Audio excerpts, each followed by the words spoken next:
This is the Bible read along of the book of Judges presented on July 5th, 2024. Judges chapter 8. Then the men of Ephraim said to him, "What is this that you have done to us? Not to call us when you went to fight against Midian." And they accused him fiercely. And he said to them, "What have I done now in comparison with you? Is not the gleaning of the grapes of Ephraim better than the grape harvest of Abiezer? God has given into your hands the princes of Midian, Oreb and Zeb. What have I been able to do in comparison with you?" Then their anger against him subsided when he said this.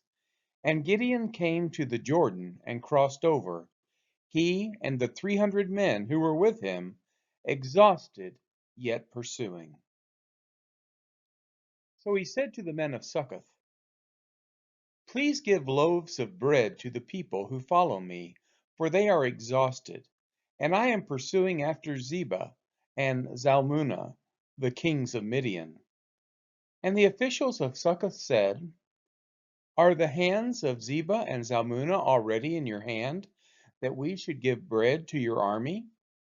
So Gideon said, "Well then, when the Lord has given Zebah and Zalmunna into my hand, I will flail your flesh with the thorns of the wilderness and with briars." And from there he went up to Penuel, and spoke to them in the same way. And the men of Penuel answered him as the men of Succoth had answered. And he said to the men of Penuel, "When I come again in peace, I will break down this tower." Now Zebah and Zalmunna were in Karkor with their army, about 15,000 men, all who were left of the army of the people of the east, for there had fallen 120,000 men who drew the sword. And Gideon went up by the way of the tent dwellers east of Nobah and Jogbedah, and attacked the army.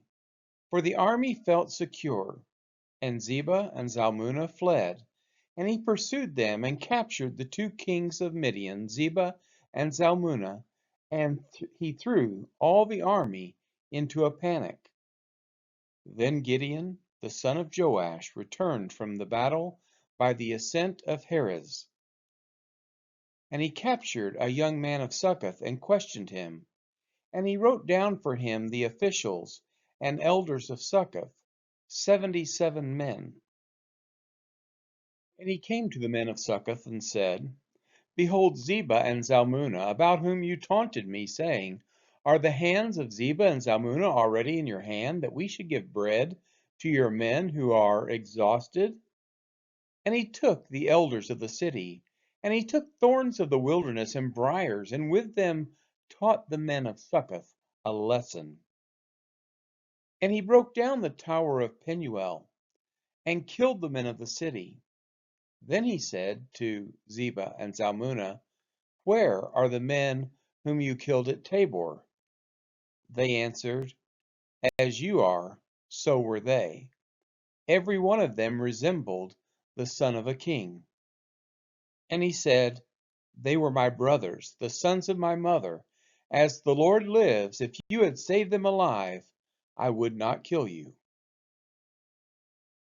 So he said to Jether, his firstborn, "Rise and kill them." But the young man did not draw his sword, for he was afraid, because he was still a young man.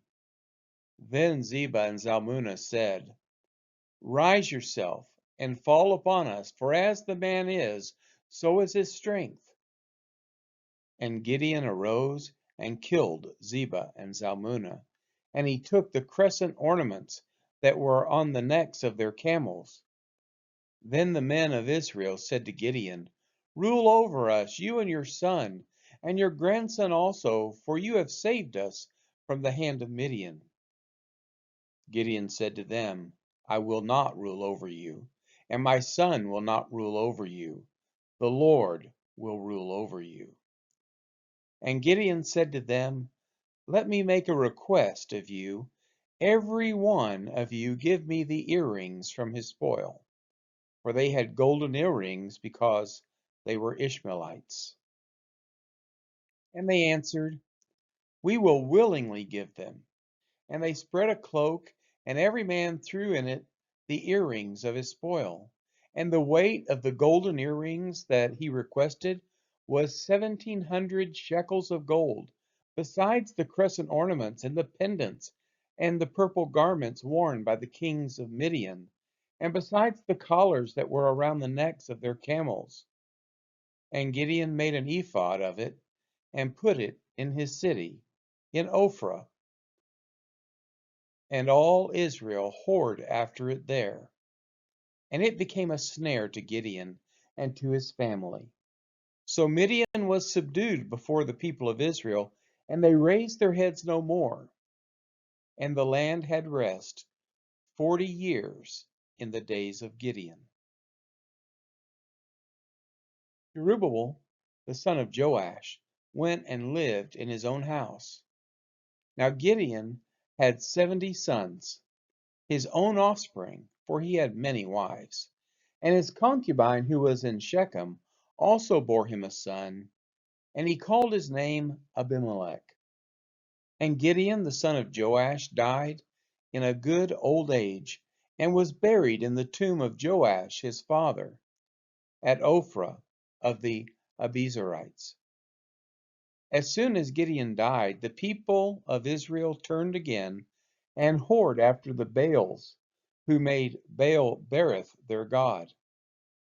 And the people of Israel did not remember the Lord their God, who had delivered them from the hand of all their enemies on every side, and they did not show steadfast love to the family of Jerubbaal, that is, Gideon, in return for all the good that he had done to Israel. This has been the reading of Judges chapter 8.